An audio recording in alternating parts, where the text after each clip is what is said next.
Las cuerdas vocales realmente no tienen forma de cuerdas, de soga. Lo que pasa es que son dos estructuras alargaditas que parecieran unas cuerditas en medio de la laringe y ahí es donde se modula la voz.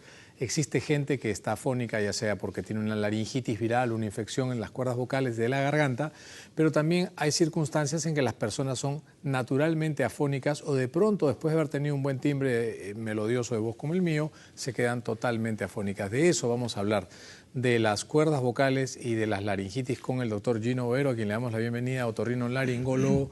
¿Cómo estás, Gino? Bienvenido. Gracias por nuevamente. La invitación. Cuando hablamos de los problemas más frecuentes de las cuerdas vocales, dejemos de lado las laringitis porque siempre hemos conversado incluso contigo de laringitis, pero ¿qué otros problemas afectan comúnmente a las cuerdas vocales que de alguna manera interrumpan la capacidad de hablar claramente a una persona?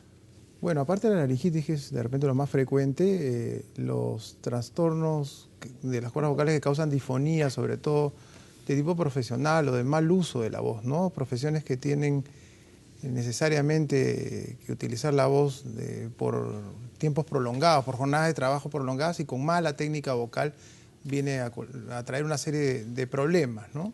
Ok, digamos, los imitadores que tienen que cambiar su tono de voz, su timbre de voz, no sé si con buena o mala técnica, ¿están en más riesgo de hacer estas disfunciones de cuerdas vocales, estas disfonías por mal uso? No necesariamente, ¿no? Se ve más en profesores, sí, claro. Se ve mucho más en profesores, en cantantes, ¿no? Ajá. En niños se ve con bastante frecuencia también. Hay niños que son naturalmente afónicos, que inclusive desde que empiezan a hablar se nota cierta afonía y tú escuchas a los papás y también son un poco afónicos. ¿Hay una herencia para algunas afonías? Bueno, el término sería disfonía, Oh, perdón, ¿no? disfonía, sí, es correcto. Sí, hay disfonías que son congénitas, que hay chicos que nacen con pequeños quistes intracordales y por la mala técnica vocal, por el abuso de voz generalmente, terminan sobreinflamándolos y causan un mayor deterioro de la calidad de voz, ¿no? Y en estos casos, ¿qué cosa es lo que se debería hacer? Generalmente se corrige con terapia foniátrica. Son pocos los casos en niños que se operan, porque ya sean quistes o nódulos, pueden ir bastante bien con terapia foniátrica. Si cursaba un tiempo, llegaba a la pubertad, vemos de que no hay una buena resolución del tema, haciendo una laringoscopía o una estroboscopía, uno puede ahí decidir si es que requieren cirugía o no. Hablemos un poquito del famoso reflujo, el reflujo que pueden tener los niños, el reflujo que tienen los adultos. ¿Eso afecta el timbre de voz? Sí, definitivamente, ¿no? Causa un tipo de laringitis crónica el reflujo. Y no solamente es el reflujo gastroesofágico típico que diagnostica el gastroenterólogo, sino el otorrino también ve un tipo de reflujo atípico para el gastroenterólogo, porque se llama reflujo faringo-laringio, ¿no?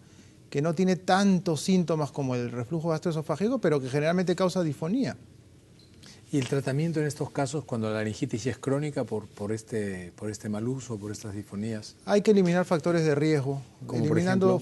Bueno, gente que trabaja con humos tóxicos, el tabaco, ¿no? Como primera causa, ¿no? Hidratación, disminuir la cafeína, fluidificar secreciones y cambiar muchas veces va relacionado también con la personalidad también del paciente, ¿no? ¿Hay situaciones de formación de pólipos en las cuerdas vocales, Gino? Sí, pólipos o nódulos. De repente son las dos. ¿Y esos qué origen tienen? Es mala técnica vocal generalmente. Básicamente, o sea, es, digamos, un sometimiento a una injuria permanente de la cuerda vocal. Así es. ¿Y estos se operan? ¿Se deberían tratar médicamente? Depende. Los nódulos que son incipientes, que de inicio uno los puede detectar, se corrigen perfectamente con terapia foniátrica sin necesidad de cirugía. Correcto. Los pólipos a veces es un poquito más difícil, porque tiene algunos otros factores agregados, ¿no?